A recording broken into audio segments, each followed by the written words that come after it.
देवखेड येथील शेतकऱ्यांची अवस्था पहा कशी आहे की जीव मुठीत घेऊन आपली शेती वैती करण्यासाठी हे नदी पार करावं लागते।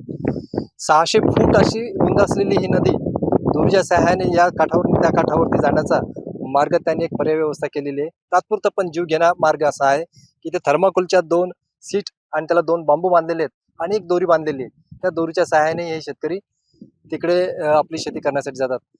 500 ते 600 शेतकरीची शेती तिकडे आहे। हजारो हेक्टर शेत जमीन पिकं तिकडे त्यांचे आहेत आणि ही नदी खूप मोठी खडकपूर्णा नदी जिल्ह्यातली सर्वात मोठी नदी असलेली खडकपूर्णा नदी आहे। या नदीचं पाण्याची पातळी आता 40 ते 50 फूट असे उंचवर आहे। पाणी भरपूर आहे, नदीला प्रवाह खूप मोठा आहे, पण आपला जीव धोक्यात घालून हे शेतकरी आपली शेती करण्यासाठी शेती पार करण्यासाठी तिकडे जावं लागते त्यांना।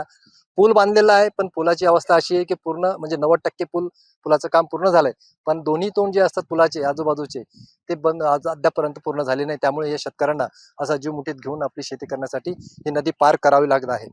आणि या घटनेला कमीत कमी 5 ते 6 वर्ष झाली हे शेतकरी असेच या नदीमधून पाण्यामधून या होडीद्वारे तात्पुरत्या होडीमधून प्रवास करतात आणि आपली शेती वैती करतात।